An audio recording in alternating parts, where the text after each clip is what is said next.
나태주 시인의 풀꽃이라는 시가 있습니다. 자세히 보아야 예쁘다. 오래 보아야 사랑스럽다. 너도 그렇다. 제가 이 시를 참 좋아합니다. 왜 좋아하느냐? 짧기 때문입니다. 그렇습니다. 자세히 보아야 예쁩니다. 오래 보아야 사랑스럽습니다. 너도 그렇다.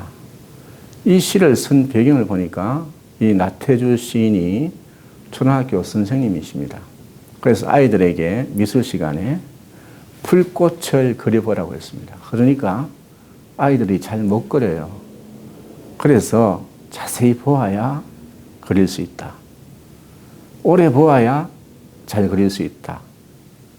이렇게 하다 보니까 이 시가 생각나서 글로 옮겼다는 것입니다. 우리도 마찬가지입니다. 오늘 이 시간 하나님 말씀을 바를 때 하나님 말씀을 깊이 마음에 새길 때 큰 은혜가 있는 줄 믿습니다. 우리에게도 큰 하나님의 은혜가 임할 줄 믿습니다. 사랑하는 성도 여러분, 여러분은 인생의 커다란 문제와 때로는 난제를 만났을 때 어떻게 해결하십니까? 때로는 실패의 벽 앞에 마주칠 때도 있습니다. 때로는 삶이 흔들릴 때도 있습니다. 그렇게 인생의 벽을 어떻게 넘어가십니까? 때로는 믿음이 흔들릴 때도 있습니다. 앞이 캄캄할 때도 있습니다. 이럴 때 어떻게 그 벽을 넘고 이겨나갈 수 있습니까? 오늘 성경 말씀은 우리에게 그 길을 가르쳐 줍니다. 히브리서 4장 16절 말씀에 보니까 이렇게 말씀합니다.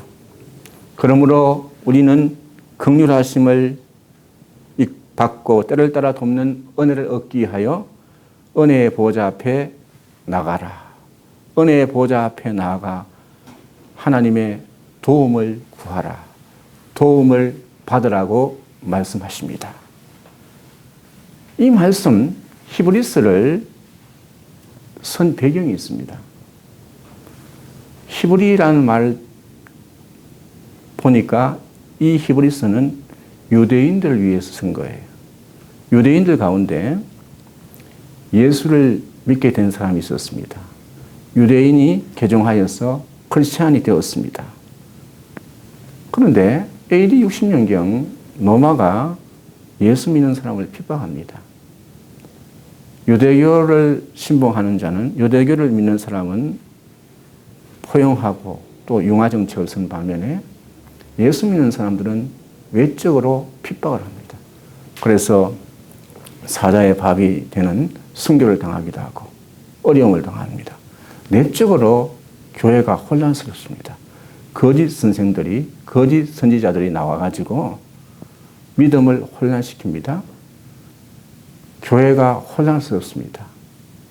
이런 어려움을 당하니까 유대교에서 개종한 기독교인들이 예수님을 믿는 것을 포기하고 다시 유대교로 돌아가는 일이 많이 생겼습니다. 믿음이 흔들리는 것이죠. 이럴 때 히브리서를 써서 히브리인들에게, 유대인들에게, 낙심한 크리스찬들에게 복음을 전하고 말씀을 전한 것이 히브리서입니다. 대부분 보면 서신서가 있는데 바울의 서신이 13권입니다. 로마서부터 시작해가지고 빌레몬서까지. 그리고 중간에 히브리서가 있고 야고보부터 시작해서 요한 1, 2, 3서까지를 공동서신이라고 합니다. 그런데 히브리서는 학자에 따르면 바울이 썼다는 사람도 있고 또 아볼로가 썼다는 사람도 있습니다. 그런데 중요한 것은 대부분 편지 형식을 보면 인사가 나옵니다. 그런데 히브리서는 1장 1절 보면 인사도 없이 예수를 믿던 유대 기독교인들이 개종을 하니까 예수님은 어떤 분인가 분명하게 설명합니다. 이걸 갖다가 신학적으로 말하면 기독론이라고 하는데 예수님은 하나님의 아들이시다고 분명하게 말합니다. 그러면서 히브리서 1장 1절부터 3절까지 예수님은 하나님의 아들이라고 말씀하면서 글을 쓴 거예요. 히브리서 1장 1절부터 3절 말씀까지 제가 읽겠습니다. 옛적에 선지자를 통하여 여러 부분과 여러 모양으로 우리 조상들에게 말씀하신 하나님이 이 모든 날 마지막에는 아들을 통하여 우리에게 말씀하셨으니 아들을 만유의 상속자로 세우시고 또 그로 말미암아 모든 세계를 지으셨느니라. 이는 하나님의 영광의 광채시요 그 본체의 형상이시다. 그의 능력의 말씀으로 만물을 붙드시며 죄를 정결하게 하는 일을 하시고 높은 곳에 계신 지극히 크신 이의 우편에 앉으셨느니라. 하나님이 예수님이시다. 예수님은 하나님이시다. 그 본체의 형상이고 능력으로 만물을 붙들고 계시고 죄를 정결케 하시는 분이라는 것을 신앙을 떠나는 믿음의 사람들에게 분명하게 말씀하고 있습니다. 그 내용이 계속해서 나옵니다. 히브리서가 13장까지 있는데 1장부터 시작해서 10장 18절까지는 예수님은 너희들이 좋아하는 선지자보다 뛰어나시다. 예수님은 천사보다 뛰어나시다. 예수님은 대제사장보다 뛰어나시다. 이렇게 말씀하고 있습니다. 그러면서 믿음이 흔들리는 유대 크리스찬들에게 흔들리지 말라. 예수님은 하나님의 아들이다. 그 말씀 안에 붙잡혀 살아라. 믿음으로 살아라고 말씀하십니다. 오늘 우리에게도 똑같은 말씀입니다. 인생의 삶을 살다가 하면 흔들릴 때가 있습니다. 이럴 때마다 예수님은 하나님의 아들이시다. 주님 앞에 붙잡혀서 주의 말씀 안에 살아라고 오늘 우리에게 주시는 말씀인 줄 믿습니다. 믿음이 흔들리지 않는 것은 흔들리지 않게 하려면 예수님이 누구신가를 명확히 알고 그분을 믿는 것이라고 말씀하고 있습니다. 계속해서 히브리서에 보면 2장 1절 말씀 보면 그러므로 우리는 들은 것에 더욱 유념함으로 우리가 흘러 떠내려가지 않도록 함이 마땅하니라. 흘러 떠내려가지 않도록 믿음을 떠나서 다른 곳으로 가지 않도록 흘러가지 않도록 떠내려가지 않도록 믿음의 닻을 단단히 묶고 유념하라. 주님의 말씀 안에 믿음의 뿌리를 내리고 흔들리지 않도록 유념하라는 것입니다. 쉽게 말하면 한 귀로 듣고 한 귀로 흘러보내서는 안 된다는 것입니다. 여러분의 믿음이 또 우리의 믿음이 말씀 안에 있기로만 합니다. 말씀 붙들고 기도하고 그 말씀대로 가면 그 인생의 삶 하나님이 책임져 주신 줄 믿습니다. 이것을 강조하고 있습니다. 또 히브리서 3장 1절에 보면 그러므로 함께 하늘의 부르심을 받은 거룩한 형제들아 우리는 믿는 도리의 사도이시며 대제사장이신 예수님을 깊이 생각하라 말씀하십니다. 예수님을 깊이 생각하라.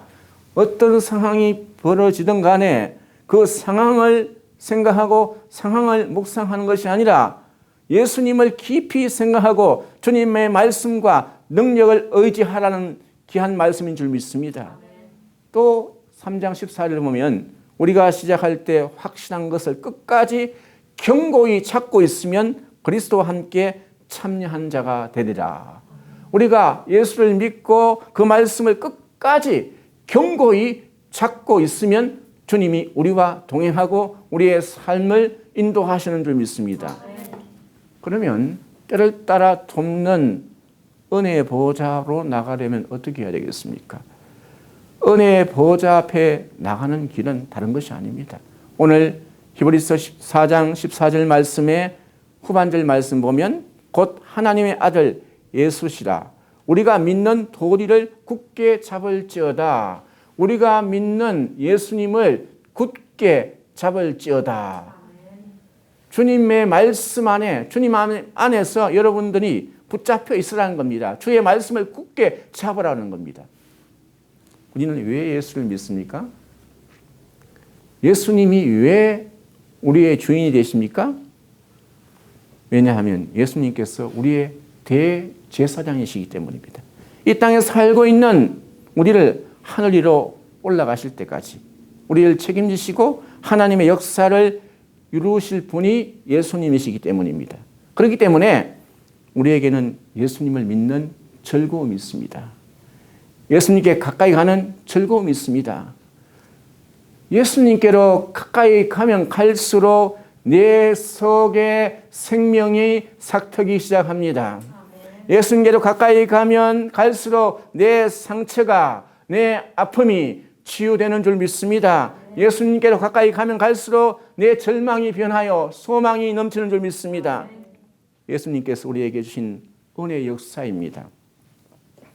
나에게, 여러분에게 주님께로 가까이 가면 나의 자존감을 세워주시고 나를 이끌어 높이 세우시고 나로 하여금 하나님 향하여 아바 아버지라고 부를 수 있는 귀한 은혜와 특권을 저와 여러분에게 주신 줄 믿습니다.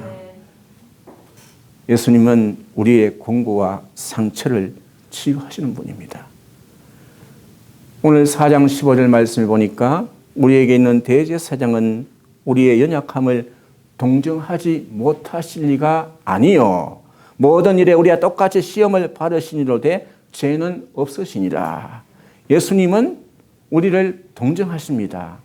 우리를 불쌍히 여기십니다. 예수님은 우리의 공고함과 상처와 연약함을 치유하시고 우리를 위로해 주십니다.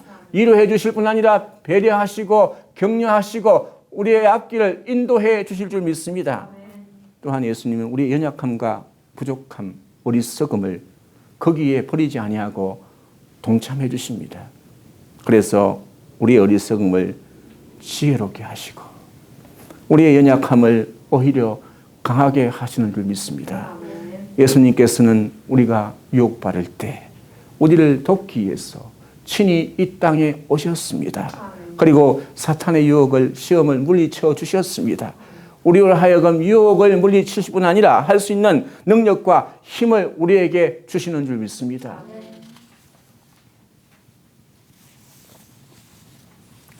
여러분, 대제사장이신 분이 예수님이신데 이 대제사장을 언어로 보면, 풀이하면 다리를 놓다. 다리를 놓다는 뜻입니다. 다리 아시죠? 강과 강 사이에 다리가 있으면 넘어갑니다. 계곡과 계곡에 다리가 있으면 거기로 갈 수가 있습니다. 넘어갈 수가 있습니다. 이 개념이 중간자, 연결 짓는 자, 다른 말로 하면 6월절에 보면 패스오버입니다. 주님의 피로 말미암아 넘어가는 거예요.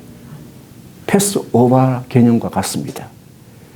대제사장 예수님을 믿는 도리를 우리가 굳게 잡고 그분을 따라가면 어떤 일을 만나도 패스오버, 넘어가는 줄 믿습니다. 인생의 환난과 권고와 질병 가운데 있습니까? 어려움이 있습니까? 여러분의 앞길과 여러 가지 일들에 때로는 콱콱 막히는 일이 있습니까? 예수님을 깊이 묵상하고 믿는 도리를 굳게 잡고 때를 따라 돕는 은혜를 의지하면 넘어가는 줄 믿습니다. 길이 열리는 줄 믿습니다. 예수님께서는 우리의 연약함을 동정하시는 분입니다. 우리가 실수하고 실패할 때 그것을 그대로 버리지 않으시는 분이십니다. 예수 그리스도를 믿으면 때로는 믿으면서도 실패할 수도 있고 넘어질 수도 있고 어려움 당할 수도 있습니다. 그러나 그 가운데 주님의 말씀 의지하며 충성스럽게 살면 또 살다 보면 넘어질 때도 있습니다. 연약해서 부러질 때도 있습니다. 미혹을 받아 넘어질 때도 있습니다. 그러나 그때마다 주님께서 우리에게 찾아오셔서 우리를 다시 일으켜 세우시고 회복시켜 주신다는 선언입니다. 우리를 긍휼함을 베푸시고 우리를 동정하시고 불쌍히 여겨주시는 분이 주님이시라는 것을 잊지 않기를 바랍니다. 여러분, 연약함이란 무엇입니까? 쉽게 낙심하고 포기하는 모습이 연약함입니다. 남의 말에 상처받는 모습이 있을 수도 있습니다. 쉽게 연약하게 넘어질 수도 있습니다. 죄의 유혹에 빠져서 넘어질 수도 있습니다.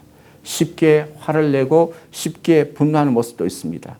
연약한 모습일 수도 있습니다. 우리는 이러한 위기를 당하면 마음에 큰 상처를 받고 때로는 뒤로 낮아빠집니다. 그리고 상처를 쥐어짜면서 현실을, 슬픔을 묵상합니다. 탄식합니다. 그리고 내 마음의 상처가 치유받지 않은 채 다른 사람을 만나게 되면 그 사람에게 더 큰 상처와 아픔을 주는 것입니다. 그리고 남이 말하는 것 때문에 또다시 상처를 받고 자기도 모르게 말을 내뱉음으로 말미암아 상대방도 상처를 받습니다. 다시 말하면 저와 여러분이 우리가 예수님 없이 살아가면 이러한 악순환의 연결의 고리에서 끊어질 수가 없습니다. 그러나 이런 악순환의 고리를 끊으려면 주님 안에 있어야 될 줄 믿습니다. 사랑하는 성도 여러분, 내 손바닥 안에 가시가 박혀 있으면 그것을 빼야 합니다. 그것을 그대로 누군가와 악수를 하면 나를 찌릅니다. 그러면 우리는 소리치면서 아프다고 합니다. 죽겠다고 합니다. 문제의 본질은 어디에 있겠습니까? 내 속에 있는 아픔과 상처를, 가시를 빼야 합니다. 아니, 주님의 은혜로 이것을 녹여야 됩니다. 주님의 은혜와 사랑으로 내가 먼저 바뀌어야 되고 내가 먼저 빼야 되고 그럴 때 하나님의 치유가 되고 회복의 역사가 일어나는 줄 믿습니다. 우리에게는 사랑이 너무 부족해서 남의 흠집이 거대한 들보처럼 보여질 때가 있습니다. 그러면서 내 속에 있는 들보는 티끌만큼도 보이지 않습니다. 그러나 주님께서 우리를 찾아오셔서 내가 약해진 모습으로 너와 함께 하겠다, 동참하겠다고 말씀해 주시는 줄 믿습니다. 우리의 문제는 여기서부터 회복될 수 있다는 것입니다. 다른 어디에도 회복의 자리는 없습니다. 예수님 외에는 어느 누구도 인간의 깊은 내면의 상처, 아픔, 치유할 수 없습니다. 예수님만이 그 길을, 아픔을 치유해 줄 수가 있다는 것을 확신할 수 있길 바랍니다. 그러므로 우리는 인생이 연약한 인생입니다. 연약한 인생이 달려가야 할 곳은 때를 따라 돕는 은혜의 보좌 앞으로 나가야 될 줄로 믿습니다. 오늘 4장 16절 말씀에 우리에게 말씀하고 있습니다. 그러므로 우리는 긍휼하심을 받고 때를 따라 돕는 은혜를 얻기 위하여 은혜의 보좌 앞에 담대히 나아갈 것이니라. 세 번역은 은혜의 보좌 앞에 담대히 나가라는 것입니다. 예수님은 우리에게 때를 따라 돕는 은혜를 베푸십니다. 예수님은 긍휼과 은혜를 베푸시는 분입니다. 예수님은 우리를 긍휼히 여기시고 은혜의 보좌 앞으로 저와 여러분을 초청해 주신 줄 믿습니다. 그리고 난 다음에 새롭고 살 길, 주님 의지하고 나가면 만나주시고 응답해 주시고 우리의 가는 길, 또 넘어진 자를 일으켜 세워주신 줄 믿습니다. 길을 열어주실 줄 믿습니다. 예수님께서는 하나님 나라를 선포하시며 네가 아프냐, 수고했느냐, 무거운 짐을 가졌느냐, 다 내게로 오라. 나와 함께 가자. 내가 너를 쉬게 하리라. 그러면서 우리를 손잡아주고 넘어진 자, 아픈 자 이렇게 세우셔서 함께 우리와 동행하신 분이 예수님이십니다. 임마누엘의 주님이십니다. 예수님은 우리를 부르시고 이 은혜의 자리로 불러주셨습니다. 그 은혜의 자리 안에 주님 앞에 보좌 앞에 나가면 우리 인생에 예수님은 큰 변화를 주십니다. 철부지 같은 우리 영혼의 생명을 불어넣어 주시는 줄 믿습니다. 연약한 존재임에도 불구하고 우리를 그리스도 안에서 위대한 믿음의 사람으로, 믿음의 존재로 세워주실 줄 믿습니다. 주님께서 지금도 우리에게 말씀하십니다. 갈등 속에, 아픔 속에 주저앉지 마라. 그 속에서 무너지지 마라. 다시 일어서라. 다시 하나님 말씀으로 치유받고 하나님의 은혜로 회복되어라, 치유받아라. 내가 너희를 위해서 때를 따라서 내게 은혜를 주겠다. 때를 따라서 은혜를 주겠다. 이 말은, 이 때라는 것은 시간입니다. 여기에 때는요, 여러분 헬라어로 시간이 두 개가 있어요. 하나는 카이로스가 있고 하나는 크로노스가 있습니다. 크로노스는 흘러가는 시간, 연대적인 시간입니다. 카이로스는 의미 있는 시간, 하나님의 시간입니다. 하나님께서 때를 따라서 은혜를 베푸십니다. 가장 좋은 때에, 가장 좋은 시기에 하나님의 때가 있다는 것입니다. 그 때를 믿고 은혜의 보좌 앞으로 나오라. 부족하고 연약한 점이 있으면 주님께 아뢰라. 지금도 우리에게 말씀하시는 줄 믿습니다. 우리가 은혜를 얻는 곳은 주님 앞에 나와 여기에 예배하는 자리입니다. 주님 말씀을 듣는 자리입니다. 말씀을 듣는 것만 아니라 보는 것입니다. 그 말씀에 묶일 때, 그때 우리 속에 아픔과 상처와 때로는 찢겨진 것, 못난 것, 미련한 것, 이 모든 것이 다 녹아지는 줄 믿습니다. 하나님이 나를 소중히 여기는 사람으로 내가 너를 사랑한다. 이 말씀이 우리 영혼을 살리고 여러분의 앞길을, 여러분의 인생의 삶을 살리는 길인 줄 믿습니다. 이것을 믿고 나갈 때에 예배하는 인생들에게 하나님께서 은혜 베푸시는 것입니다. 우리는 지금 팬데믹으로 힘든 시간을 보내고 있습니다. 삶의 자리에서. 이럴 때일수록 하나님 앞에 나와 때를 따라 돕는 은혜를 구하면 은혜를 부어주십니다. 가장 어려운 때가 가장 좋은 시기요. 하나님의 때라는 것을 믿을 수 있기를 바랍니다. 사람들이 안 된다고 할 때에 거기에서 주님의 능력을 의지하고 은혜의 보좌 앞으로 나갈 때 거기에 생명의 역사가 일어나는 줄 믿습니다.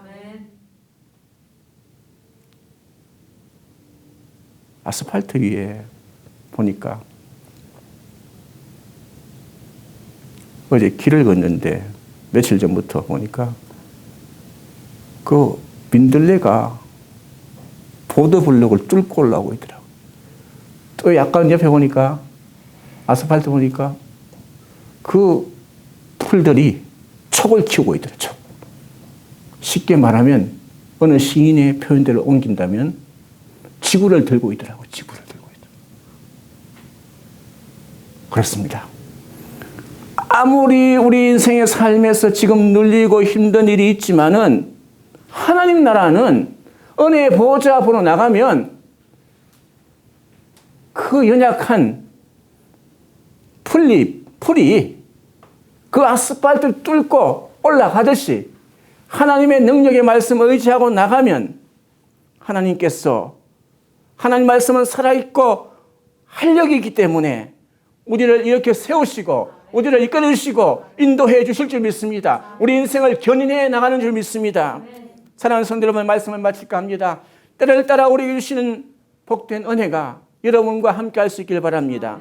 히브리서 4장 16절 말씀 세 번역으로 제가 읽겠습니다. 그러므로 우리는 담대하게 은혜의 보좌로 나갑시다. 그리하여서 우리가 자비를 받고 은혜를 입어서 제때에 주시는 하나님의 도움을 받는 저와 여러분 될 수 있기를 주님의 이름으로 간절히 축복합니다. 아멘.